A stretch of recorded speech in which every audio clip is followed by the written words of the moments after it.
Hi, I'm Andy Yerkes, and you're watching the podcast where nostalgia comes alive. It's Jake's Happy Nostalgia Show. Roll it. Welcome to Jake's Happy Nostalgia Show, where nostalgia comes alive.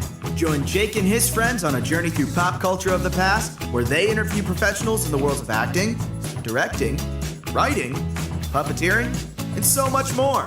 Who will they be chatting with today? Find out in this Jake's Happy Nostalgia Show episode.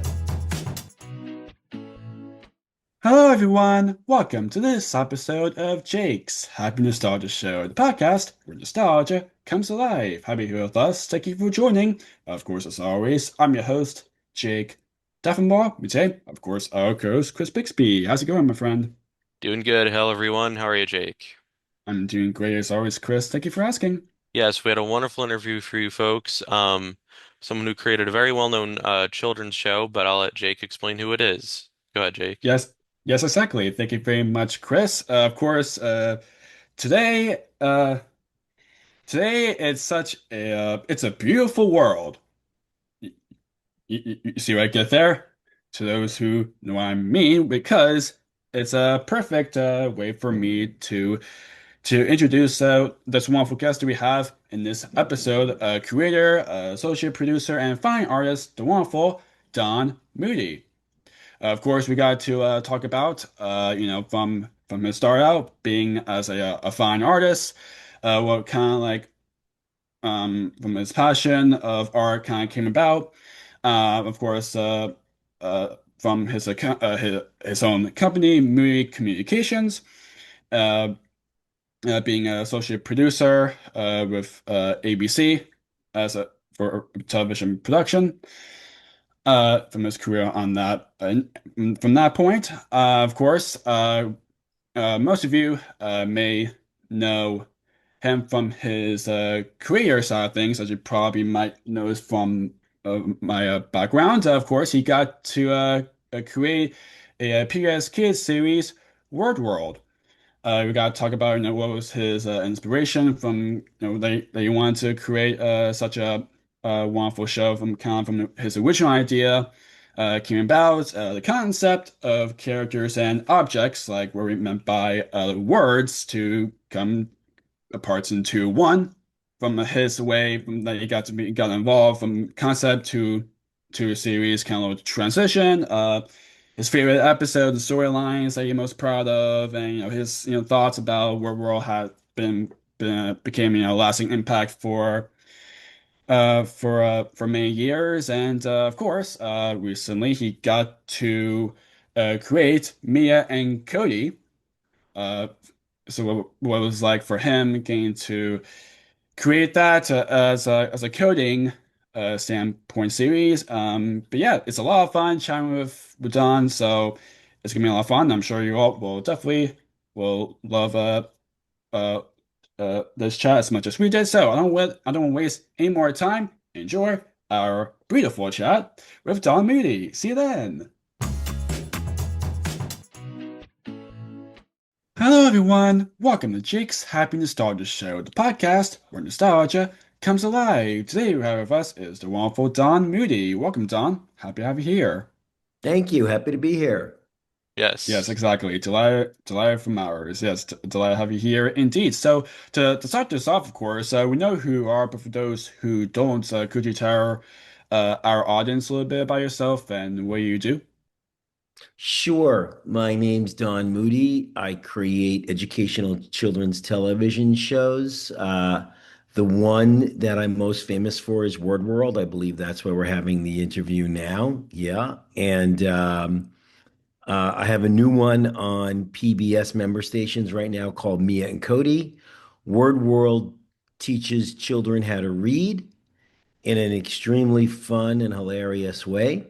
And Mia and Codie teaches children, preschoolers, how to code in a hilarious way. That's awesome. There you go. Wonderful. We're looking forward to talking about all that throughout this discussion. So, Yes, of course. yeah, so going back to the beginnings a bit, what was your childhood and background like? That is such a great question. That's your first question. Wow, boom. Um, I was abandoned by my father at 2 years old. He was an alcoholic. And my mother, my hero, brought up three children by herself. And so I didn't get a lot of parent time. And I think that is the driving force behind me wanting to make great stuff for kids, where my content helps them take care of themselves, even when a parent can't, especially in this day and age of high divorce rates. You know, PBS was my first babysitter. And so I really feel like the stuff that I do helps kids that were in my position when I was a kid. There you go. Well, that's wonderful. So now, of course, of course, you got to begin your career starting out as a fine artist. So can you kind of talk about like, was creating art was something like always a passion that you had as a child? Yeah. Oh, you guys do your homework.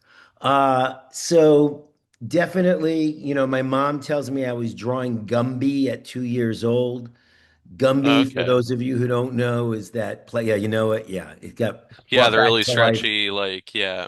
Big Right, green, okay. big Yeah, I'm green sure I'm familiar. character made out of clay. He had a Hmm. TV show with a dog. I can't remember the dog's name. He was green, the dog was orange. Yeah. And Eddie Murphy did a great skit on Saturday Night Live pretending to be Gumby. Oh my Anyway, gosh. my mom told me I used to draw that extremely well at 2 years old. It's not that hard. It's a big triangle with two eyes on it. But hey, she believed I was doing a good job. And so that probably is part of why I became an artist. I was painting and doodling all through school, up until getting kicked out of school, even. But I did start my life as a graphic artist and then a painter, oil on canvas. I used to paint outside on the streets of the village downtown in Manhattan. Me and a friend of mine would strap canvases to buildings on the corner of Prince and Mercer, across from a famous bar called Cafe Finelli's. And we'd strap up our paintings, and basically we'd start painting in the early afternoon. And if we were lucky, by the time the sun went down at night, 8 or 9 o'clock, it was in the summer, somebody would offer to buy one of our paintings from us. So I actually made a living as a painter, oil on canvas in Manhattan for a couple of years. And when I say made a living, I lived in an illegal loft. We didn't have a shower, and I ate a lot of Oh, wow. Cheerios and sardines, but I did make a living. I never had to go back home since I was 16. Oh. So, Interesting. what inspired you to start your own company, Moody Communications? Well, what happened was while I was painting, I would strap up these giant canvases like 6 feet, 8 feet, and I'd have a little t-shirt on the side that I would doodle on, really just to clean my paintbrush. And people ended up buying the t-shirts from me faster than the paintings. So I thought, man, I'm in the wrong business. I got to be in the t-shirt business. And I started painting, really highly graphic stuff. When we talk about the shows that I make, you'll see how visually graphic they are. It is sort of like graphic design meets 3D. And so my graphic design was much better suited for t-shirts than it was for oil on canvas. And so I started a t-shirt company first. And that t-shirt company was really me strapping t-shirts illegally to fences in Manhattan down in the village, and people walking by and buying them from me for cash. Every once in a while, a cop would come by and I'd have to grab everything and run to the nearest subway and hide. And that was during the time when graffiti was really big in New York, and people really liked street artists back then. So I did very well. And my t-shirt designs kind of got me quasi famous. There was a New York Times article about me. I was the first guy to take the New York City subway systems, the 1, 2, 3 trains and the Hmm. A, B, F, D trains. I put Right. those on t-shirts really big with neon colors. And that kind of took off in New York. I ended up selling them to department stores like Macy's and Alexander's. And that business got really big. In fact, I became the exclusive designer of the Macy's Thanksgiving Day Parade t-shirts for about 4 years in a row. Oh But wow. Oh wow, Okay. yeah, it was really that's cool. cool. That's Really, cool. really cool. But, in the end, it became too much of a business. It wasn't really about the art. The first year I created over 300 designs by hand on my living room floor, and I was selling them like crazy. But by the fourth year, I had done zero new designs. I had to pay other artists to do the designs because I had to basically sell the product and, mass manufacture it. And so it wasn't really a creative business anymore.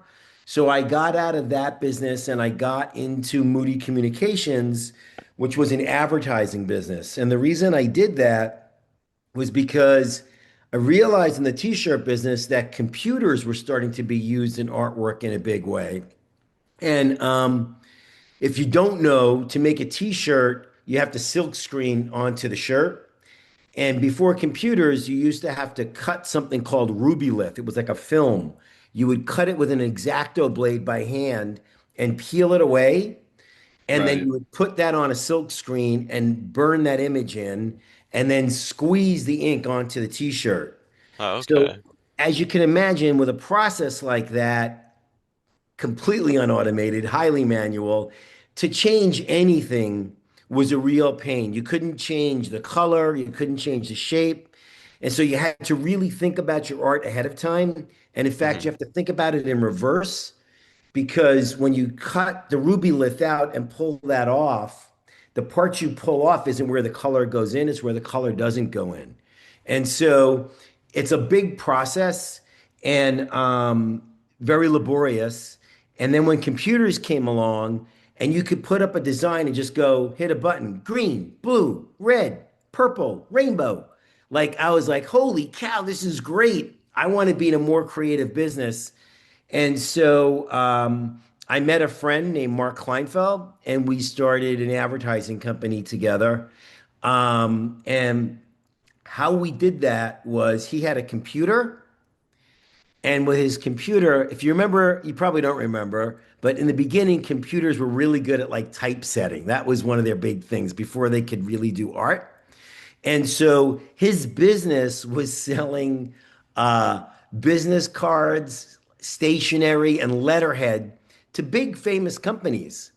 And so he had gone to school to be in advertising, but he ended up selling business cards. So I asked him if he'd like to be in advertising, and he said yes. And I said, let's call your biggest client and pitch them an ad campaign. So he said, okay. We went through his Rolodex. For those of you that are too young to remember, a Rolodex is a big round thing that had a lot of other people's business cards and contact information in it before computers. And you would turn it and find a company name.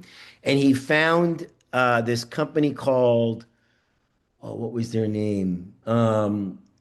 Something like World News and Report. And I said, okay, get us a meeting with them. My hair at that time was below my shoulders. Yeah. And what I did was I did three things. I got a haircut. I bought a really expensive suit from Hugo Boss. And I read a textbook in one weekend, about 900 pages thick, on advertising. And we went to pitch World and News Report. And we sold them on an ad campaign. And we took that first check, which I think was about $30,000, and invested that in creating an advertising company that became Moody Communications. And the really important thing about Moody Communications and how it leads to the work I'm doing today is that I did a lot of fashion work, probably because of my t-shirt background. The t-shirt business grew to the point where the VJs on MTV, the video jockeys instead of the disc jockeys, were wearing my shirts and they were giving them to all the rappers. So I had a lot of fashion background. And so we had a lot of fashion clients, but we also had a lot of licensees from Ah, Disney and Lucas, from the toy companies. oh, that's cool. And I was doing a lot of ads for them. And in that business, I met a company that wanted to do business with Walmart and they wanted to sell more to Walmart. And Walmart couldn't get high quality licensed goods. So I pitched them on something I called private label entertainment. It didn't really exist, I made it up on the spot. Private label is something like in the clothing business when a big department store makes up a name brand that doesn't really exist. It's their own private label, and they put that in the store to make it look like it's more she than their basic stuff. And so I told them we can make them private label entertainment. And that's when I created my first television show, actually. And that was called Bobby Blue. And it was about a blue bear and a brown bear world. It was about being different. Oh, interesting. Yeah. Okay, Yeah. cool. Yes. So, you also had a career in television production with ABC as an associate producer on some of their shows. Can you kind of talk a bit about your involvement with them? Sure. I started very young. I moved out when I was 16. And so I've been supporting myself ever since. And that was actually one of my first jobs. I was super lucky to have it. I started out as a gopher, go for this, go for that, get me some coffee, uh, get me a pencil, whatever it was back then, and worked my way up to an associate producer. I mostly worked on remotes. Remotes are when you go out into the field instead of shooting inside the studio. And it was all, part-time work, show by show. So I worked on One Life to Live, which was a soap opera. Loving, I worked on the movie and then the soap opera. I also got to work in the news department. So I met Barbara Walters, Warner Wolf, and all those characters back then. Oh wow, And nice. that taught me a lot about production and high speed professionalism. Being a New Yorker, everybody's pretty fast to begin with, but being in the television business in New York, those are really the best of the best. And so I got a lot of my production chops there, not so much my creative chops, but my production chops came from working at ABC Television. Nice. Wonderful. So, now how did your early experiences at ABC help you understand what exactly goes into TV production? You guys ask good questions. Thank Um, you. Hmm. Well, you thank you know, very much, Don. I think you're Yeah, welcome. and probably will keep asking a lot more great ones. But anyway. Great. So I think before that, TV looks like it's fun and games, right? Everybody's Right, just yeah. being dramatic. I only knew it Yeah, from exactly. this side of the screen. It let me really understand the amount of planning and labor that it takes to make something seem simple. It is amazing how many people hours and good thinking go into every second of good television. And so it taught me to pre-plan, which is extremely important in animation. We go through the storyboarding process. We work with studios overseas, sometimes in different countries that don't speak our language. And so pre-planning a really tight, detailed storyboard and pre-pack that's easy to explain to somebody in another language. I think I got that experience from working with ABC Television. Nice. Wonderful. So of course, as you kind of already touch base a little bit during your introduction, of course, you're best known for creating the PBS Kids series, WordWorld. So of course, Yay! yeah, yeah, WordWorld, WordWorld Club, yeah. So now can you kind of like talk about like what kind of like inspire like the original idea that you want to create? That would become, such a wonderful series. Sure. So, much like your very first question that went back to my upbringing, This was another one that really hit me deep. My wife told me she was pregnant with what was going to be our first child. Her name is Leola. And one of the secrets of WordWorld is if you look at the refrigerator magnets in Pig's kitchen on the refrigerator that's behind him in almost every shot, the Yeah. magnets spell out my daughter's name, Leola, Liola. Oh Nobody Oh, wow. good. knows Oh that. my goodness. Yeah, That's because oh, that's lovely. it's such a unique name that no one knows that it actually spells a name. And there's a Yeah, reason why her name is there.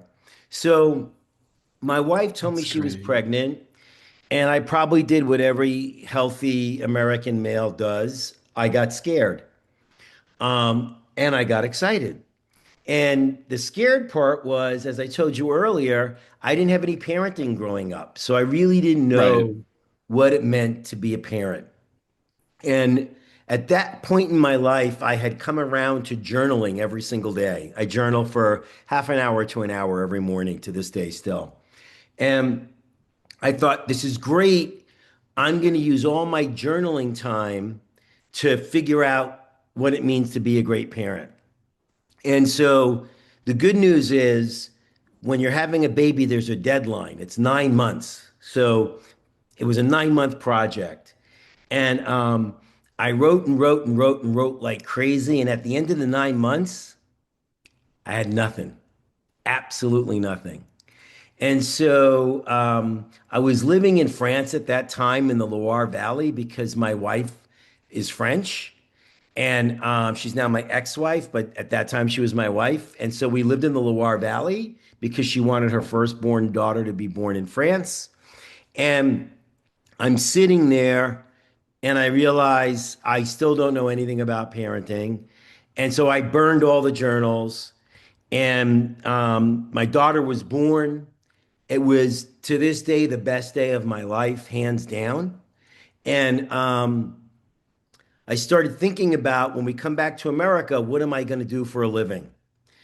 And what I thought about was the only real thing a parent should do is lead by example. And so I didn't want to go back into the advertising business because that felt like I was a pushy salesman selling things to people that they don't really need.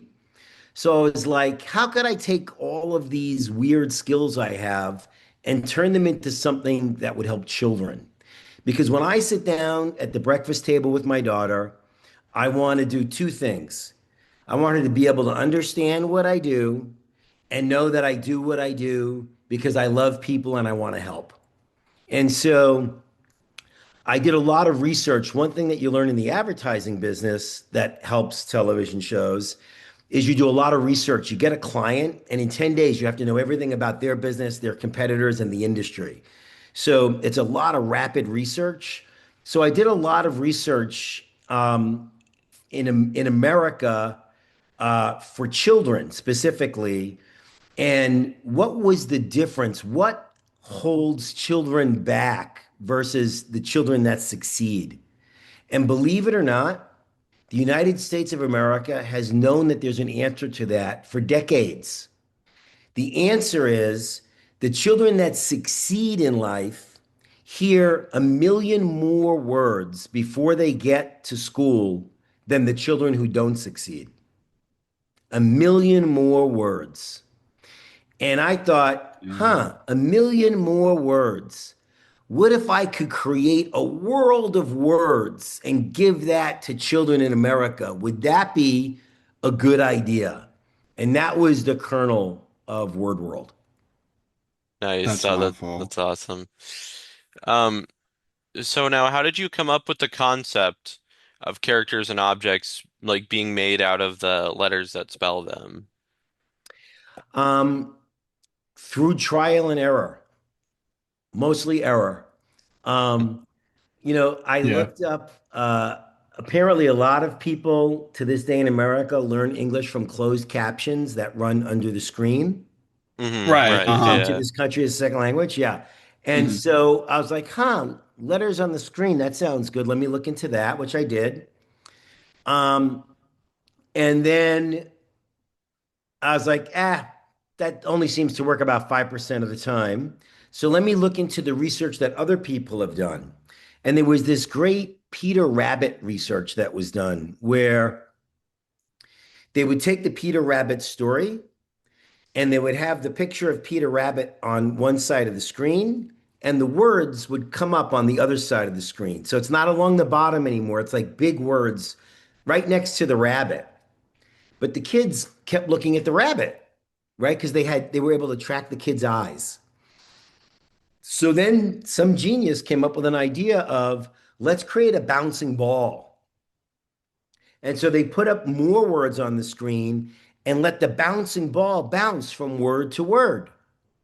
But the kids Yeah. kept looking at the rabbit. So I was like, well, then that doesn't really work. If the kids keep looking at the rabbit, why don't we just give them the rabbit? And so that's when I came up with the idea that we should just spell the word rabbit and make it look like a rabbit. Yeah. And Right. then, and this is not child friendly, by the way, it was before I learned everything I know today. My next thought, probably because of Jaws, my next thought was it would be really dramatic if the word was shark and it scared them. Then they'll remember how to spell shark. But of Yeah. course, Uh, I didn't do that. And we did end up introducing Shark in season two, but he's a very, very friendly shark. Right. Yeah. right. Yeah, exactly. I And mean, then the since you first characters that I made actually were these guys. yeah, the Yes. So dog. we Yeah. made them as Oh, wow. magnetic plush toys because it cost a lot of money to make a television show. And I wanted to make sure the pedagogy was right, that kids would actually learn from these. And so I made a bunch of these and we ended up researching them with a couple of hundred children. And it was phenomenal. They were spelling instantly. They got that aha moment. That's the most important thing with young kids, especially when you have a very abstract idea. Because if you think about it, what is reading? It's 26 symbols. They don't really mean anything. Your parents, if they're good, will drive that meaning into you, but they're just symbols. So it's an abstract idea that you have to learn. And when you get that an abstract idea lives concretely in your life, that's an aha moment, especially for a child. And Oh yeah. so kids were learning how to spell dog and bug. Here's bug, Oh yeah. right? Like Yeah. instantly, Uh-huh. instantly. And it's not, just to be clear, I don't want to oversell the idea. It's not that they could Right. really spell dog and bug. It's something called iconography. If you're ever in a car with a kid in the back seat that doesn't know how to read and they say stop when you're at a stop sign, it's not that they read the stop sign. Most parents think their kids are a genius. It's really the icon of the stop sign that they're intuitively understanding. And so this gave them enough of an understanding that then they loved learning how to read. And that was my goal, to bring them into reading and to bring them into words before they got to school. Gotcha. Yeah. That's great. I mean, how the way the show was to kind of like have that kind of like a learning curve to like, to spell, um, you know, like each like syllable to like each word and to have that like kind of like take your time kind of like a vibe to it. So it's for having like that show to have like children have their time to like actually get to learn like each syllable of the word, some of the words they've seen for the first time or something, they are kind of caught to it because of how the way the show taught in that simple way. Yeah, exactly. Exactly. Yeah, and with the characters, just like we kind of talk about with the characters. I mean, the voice cast on that show was wonderful. Of course, Tyler Bunch being a narrator, and Tyler as Bunch did like six voices on that show. yeah, Oh yeah. He is yeah, a yeah, living yeah. genius. He is a Oh yeah, living one genius. wonderful puppeteer, a voice actor, and a lot of things, and as a narrator and dog and duck and cow, and of course and also the wonderful Peter Lenz as the pig, the Peter's bug. phenomenal. Yeah. Peter Yeah, really, they're yeah, great. yeah, yeah. Yeah, and Yeah. then Meredith Zeitlin, um, we Yeah, a lot had of on wonderful a while voice back. actors. Yeah, We got very lucky at that time. Being in New York, you're around a lot of talent and but not a lot of TV, right? All the TV right. was on the West Coast. So other than Sesame Street and Mitch Kriegman's shop, I forgot the name of it, but he did Bear in the Big Blue House and some of those shows. So they Hmm. were all puppet shows that were in New York. And I thought to myself, wow, those guys are better actors than voice actors because they're always making stuff up on the spot and they're very visual. And if we could record them and give them a little leeway in the scripts, but visually record them too, so then the animators could see how they're moving, I thought that would liven up the show because back then I thought a lot of children's educational content was a little stifled. And I was looking for something that would jump at you more, you know? Right. Yeah. Yeah, exactly. So I kind of want to ask, so, like how did, WordWorld kind of like evolve from, originally just a concept to a fully produced PBS series? So can you kind of talk about kind of like a transition in kind of that sense from how kind of Sure. was from a little project to, become a whole series itself? Sure. So, you know, if you don't know, it takes over 100 people to make a television show. So it's not just me. It's nice that you're interviewing me, but the truth is, it takes a lot of people to make a great television show. You just named a few Yeah, of the exactly. actors who brought way more to the characters than I had ever imagined in the beginning. Um, so I would say the hardest thing, especially for someone breaking into the business, the hardest thing is to get funded. It's not the idea. We all have 1,000 good ideas by the time we get out of the shower every morning. It's not getting other talented people interested in your idea. Sometimes it's not even getting your idea down on paper, which a lot of people do struggle with, and we can talk about that. But it's basically how do I get enough money to make a television show? WordWorld was the Right. first 3D show on PBS, and 3D back then cost a lot of money. And so the first thing we tried doing was selling some toys like the ones that I showed you. Yeah. So since they were Hmm. doing so well without the show, it was just a good idea, right? Word World is just a good idea for a way to teach children. And so basically, we sold a bunch of toys and we went to FAO Schwartz, the big toy store here in New York. Yeah. And Right. they saw it, they loved it. They gave us a whole section that was just Word World. This is before the show ever launched, and it sold out in 2 days. So we were like, "Wow, this is really great." Wow. Yeah, and then Toys R Us wanted to buy it to buy them from us, and then all of a sudden, because I had previous experience, remember from my advertising business and the licensing business, I started calling licensing people and big toy companies like Spin Master, which is a giant toy company up in Canada, one of the best actually in the Mhm. world. I would pick them over Hasbro and Mattel actually. Um, Spin Master said, "Hey, we'll give you $1 million in advance for the rights to make the Word World toys." And I was like, "Wow, now I can make a TV show." Believe it or not, $1 million isn't enough to make a TV show even back then, but it's a start. And so I was able to make a trailer. And at that time, I didn't think I'd have enough money for 3D, so I made it in 2D. And it was really horrible. It stunk. I brought it to PBS, they turned it down. Then I went and I made a trailer using puppets. I brought it to PBS, they turned it down. Then I heard about a grant from the Department of Education, the Ready to Learn grant. Yeah. And Yeah. I thought, oh, what's this about? And I had done all of this research to make WordWorld. I researched Froebel. I researched Piaget. I did the research that found out about the million words.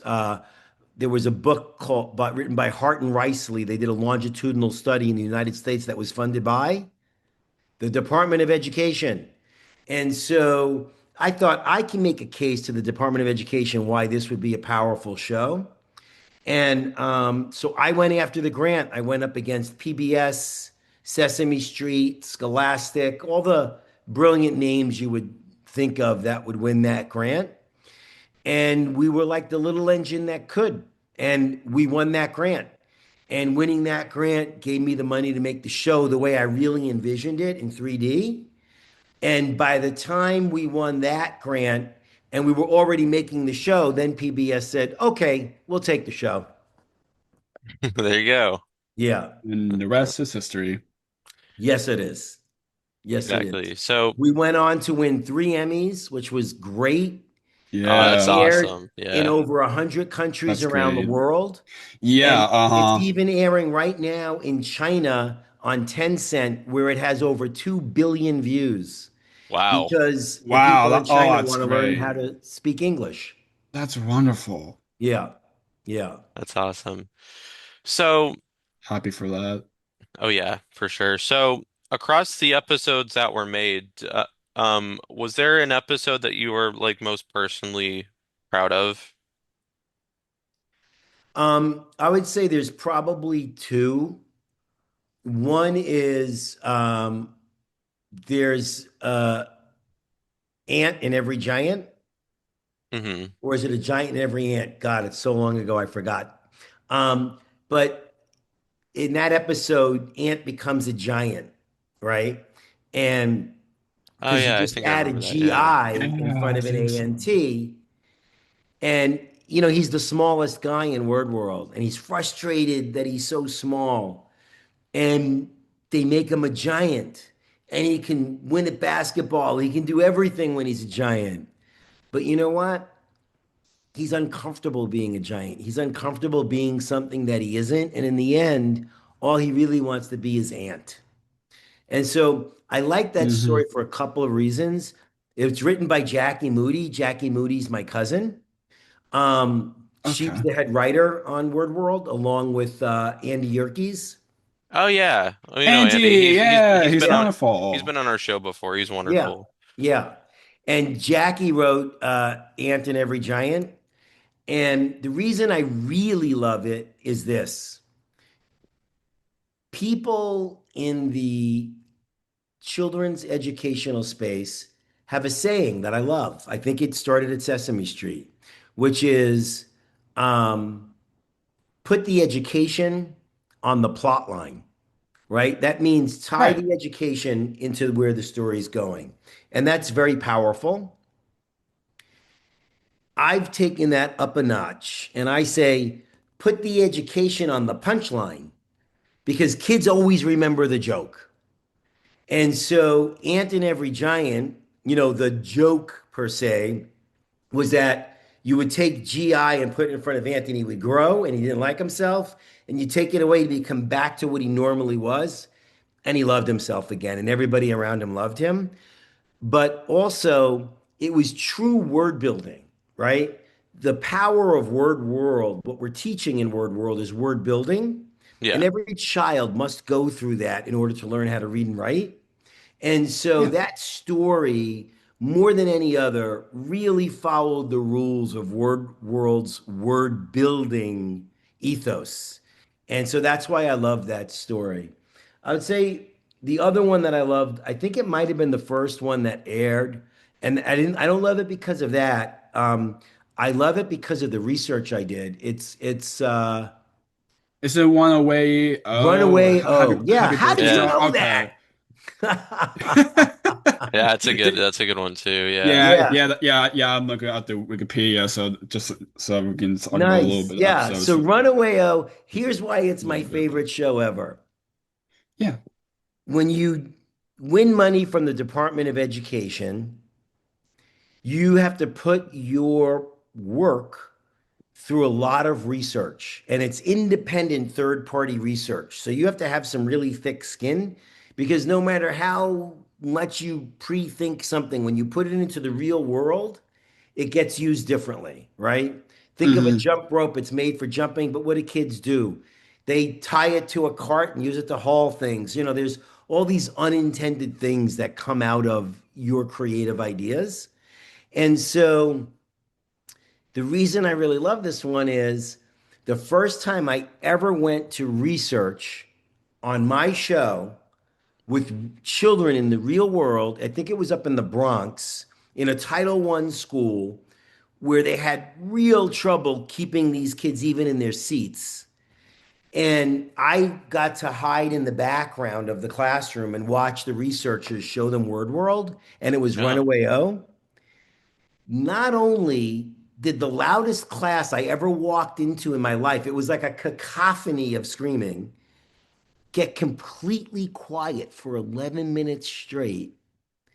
But the kids in the front row, they literally jumped up and they started going, go dog, go dog, go dog. Get that O. Oh, that's awesome. Died. Oh, I that's started great. crying. I literally started crying because I said, oh my God, this is a hit. They love it. So those are my two favorite That's wonderful. episodes. That's awesome. Yeah. A couple of my favorites is a dog's birthday episode and the one in the storyline where they're having like a concert. I Oh, think yeah. it's Dancing Yeah. Dog, I think. Yeah. And the sleepover party, like the dog's first sleepover party. Yes. I'm sure there are a lot of wonderful episodes, but that's all I can think So it of. sounds like Dog's your favorite character. Yeah, all these characters, wonderful, but to me, because I'm a dog and I'm a dog person, I think, dog is probably my favorite just because of how, dog is a wonderful character. Nice. Yeah, I like the nightlight episode where Bear like won't go to sleep and then Frog comes up with the idea to join two words into one and get Bear a nightlight. Oh, like you mean like the fireflies or something like that? He makes a flashlight, two words Flash, to one. maybe. So Okay, I'm so happy, I Chris, might you picked remember that that one one. because, you know, after I made the first season, I really wasn't interested in making any more episodes. I was going to move on to the next thing. As you Oh. can tell from my previous experience, I'm more of a serial entrepreneur artist than anything, right? And but we had the funding from the Department of Education, and part of it was that we promised to deliver a second season. So I said, okay, I'll make one more season. And the writers came into the writers' room. Do you know what a writers' room is? It's Hmm. it's literally a room. Yeah, of course. We had these giant white walls with nothing on them, pads and pencils on the desk, and we bring in writers and educators, and we pin ideas up onto the board or write on the walls, and everyone was pitching me ideas for season two, and they had, their little premise sheets and everything, and I got to sit at the head of the table, and I had all these papers stacked up in front of me, and I had read them the night before. So I came into the writer's room and I stood up and I started ripping up all the ideas. Now, if you're a creative person and somebody rips up your ideas, that's probably not the best way to motivate people, I know, but I was learning. And so I ripped up all the new episodes for season two, and everybody's like looking at me like I'm crazy. And so I said, guys, we've done all of this already. We've taken big words and broken them down into little words. We've made little words bigger words.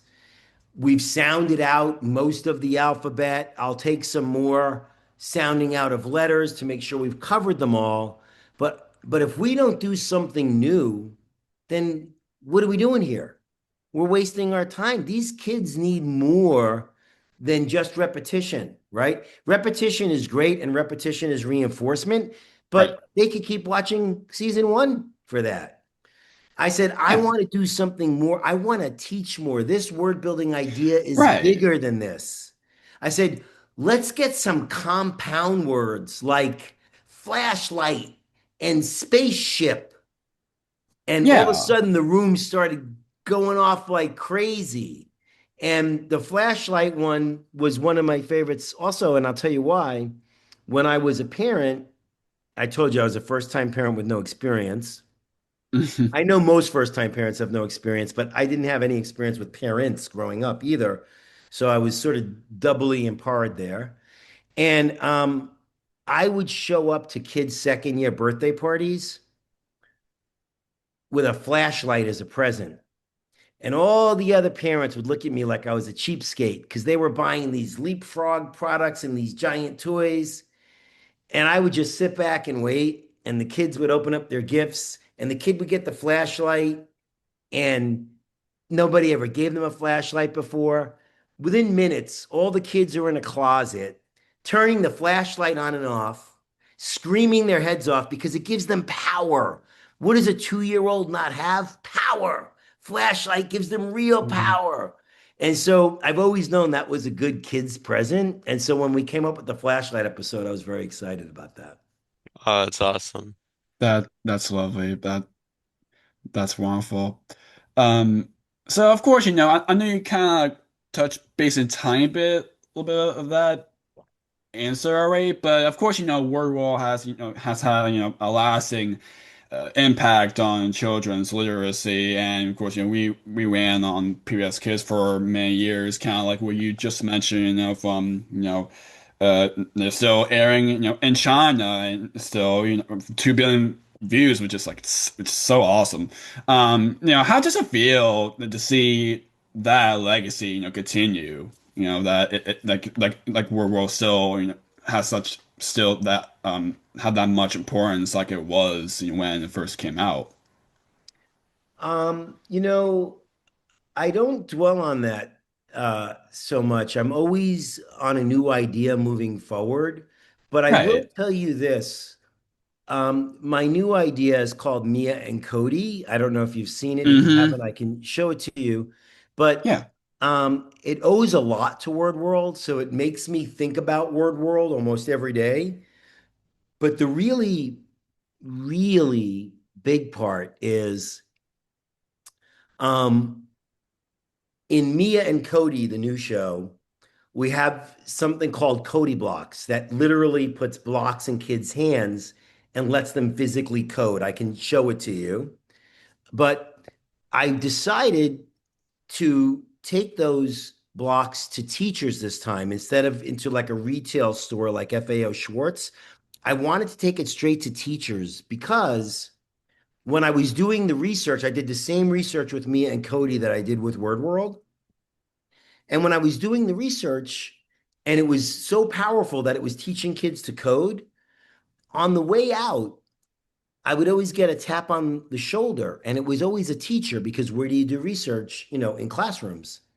And the teacher would tap me on the shoulder and say, Don, if I knew coding was this easy, I would have brought it into my classroom sooner.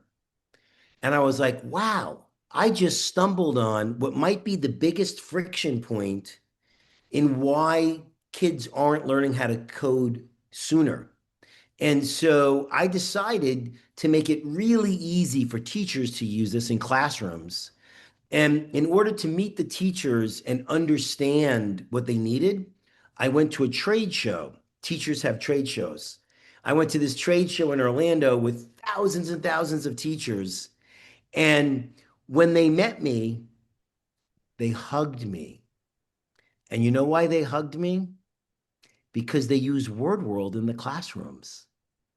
That It is was great. so wonderful. And so, like, that's the thing that sticks with me, the power and the impact that this content has with children and teachers. Like, that's what I set out to do when I decided I didn't know how to be a parent and how could I be the best parent ever? Well, by helping my daughter and all children that I can reach. And so when they hugged me, I was like, wow, this word world, it's just a gift that keeps on giving. Oh, yeah, That's so lovely. that is lovely. So with WordWorld, have you ever considered like potentially like reviving the show or updating it for today's audiences? No. Gotcha. If you want a longer answer, you know, it's a complete amount of episodes that does the job. It's still on PBS today on all the digital channels. It's not on most of the terrestrial channels, but it is on all the digital channels, PBS Passport and all of that stuff. And Hmm. so, um, the, like I told you when we did season two, if there's not more to teach, if there's not more to do, there's always more stories to tell when you have great characters. But I don't feel like I can be as powerful and as valuable to the children of America making more Word World episodes as I can by making shows that teach other things. And so I'm really focusing on Mia and Codie right now and teaching coding. And then I have two other ideas that I'm going to be bringing out hopefully in the next 3 years. And so I haven't thought about it. The other thing is, Word World still holds up today. A lot of shows don't hold up. Word World, I told you, was the first 3D show. If you look Hmm. at it today, it's still pretty fresh. So, if it needs a remake in 5 years, then ask me that question again. Yeah. Or, or if there's more learned about how to teach reading and more that it could do as a reading tool, then I would get right back in the seat. There you go. Right. Yeah, Yeah. yeah, yeah, wonderful. Yeah, it's kind of one of those things where you just kind of like you want to kind of just want to work on your current projects now. It's not like we ignore Word War or anything. It's just you just want to focus on what you're doing now, which Yeah, is of I course love uh, it. which of I course is love it, but it's it, still a it wonderful doesn't thing, need me. It doesn't really need me. Yeah, If Right. it did, I'd come back. yeah, Gotcha. exactly. So, yes. So now, of course, as you've talked about throughout this interview, so years after Word World ended, you then went on to create Mia and Codie. So how did the idea of introducing preschoolers to coding first come about? One of the things when you win all that money from the Department of Education, one of the things they have you do is go meet some of the smartest people in the world. And I got to meet a guy named Mitch Resnick from the MIT Media Lab. And he created a coding language called Scratch. Have you guys heard of Scratch? A little bit, yeah. It's Maybe. it's the most used coding language in the world to teach kids how to code. And when I met him, he said he had seen Word World, and Scratch is really for older kids, like, say 10, 12 and up. Hmm. And he said, Don, coding is going to be the new literacy. And if you could do for coding what you did for literacy with Word World, that would be a major breakthrough. And so I thought about that a lot, and I took him up on that challenge. And I thought, oh, I'll bang this out really quickly. It took me 7 years. Oh wow. Mark Twain said, if I had more time, I'd write you a shorter letter. It is hard to make things small and simple. But Mhm. basically, I came up with, I'll just show it to you. I don't know if you've seen it, but this is the block doc that codes Cody in the show. And you just put Okay. these in. And I learned this from WordWorld, by the way. So you could do here, I'll write a code right now. Let's see. two times, then dance, and then do it again and again. So I invented this first, Ah, okay. right? It's a lot like these guys, right? Break it apart into its smallest parts and put it back together. That's what writing a sequence is. And so during WordWorld, I used to do a lot of research and I discovered that children were highly literate before they learned how to read and write. They just didn't know how to read and write because it's these 26 abstract symbols that we talked about. But if you gave them Yeah. your iPhone, they would write you long stories with emojis.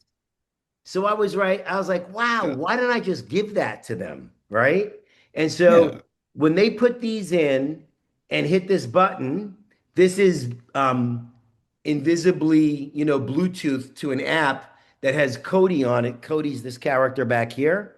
Uh-huh. Hmm. And he Yeah. would then jump twice, dance, and do it again and again and again because of the loop. Yeah, And kind of a little again, pattern. yes, I tested this like crazy in schools. Then I went and made the TV show. Oh, nice. Yeah, Nice. yeah.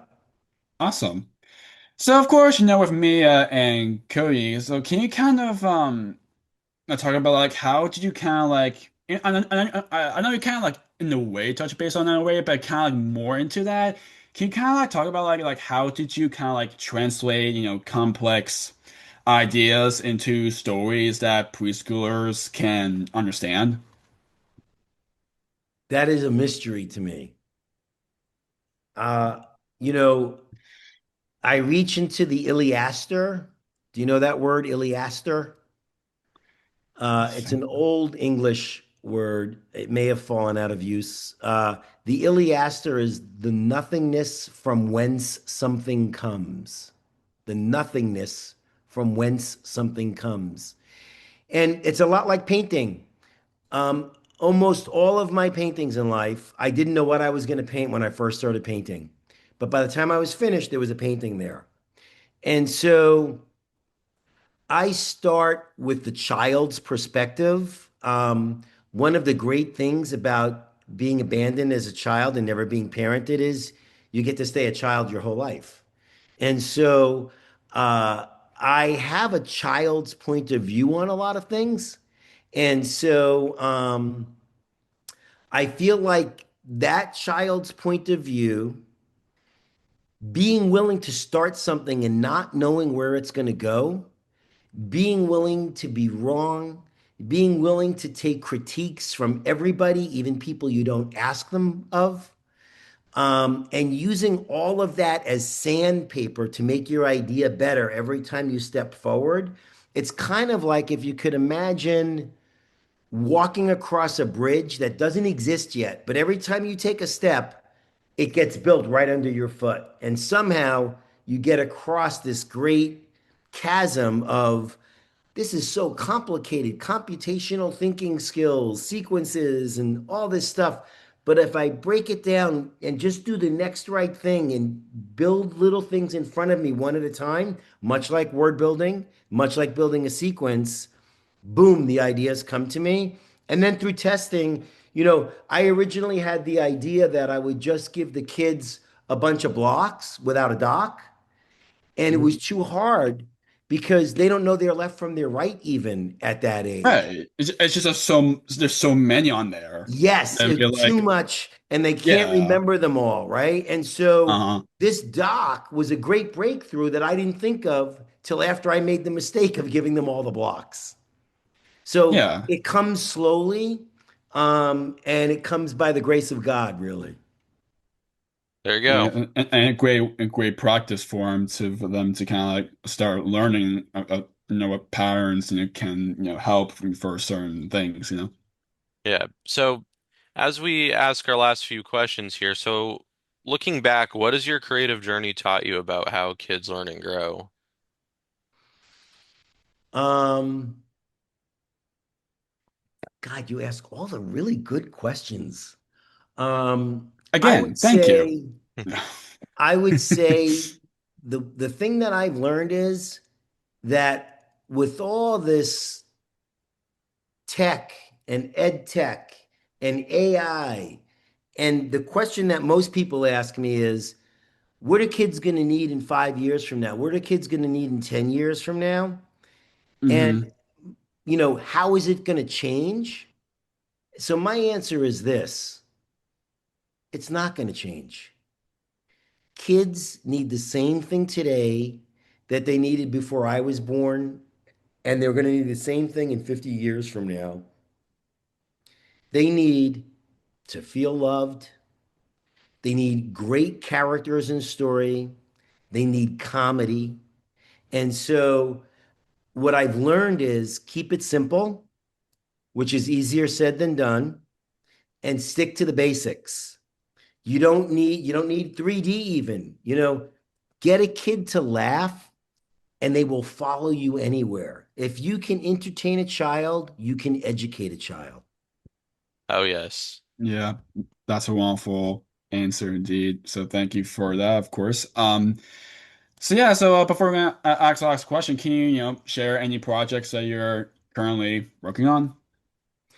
Um, After Mia and Cody, I'm gonna do something that I actually created around the same time as WordWorld, but the world wasn't ready for it yet because iPhones had just come out. There were no iPads, there were no AirPods, none of that.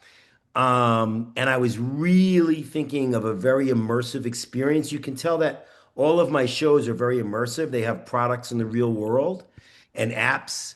And my next one is super immersive, and it's going to be for older kids, a little bit older actually. Oh, okay. Um, yeah, and it's called Zoosh, Xoosh,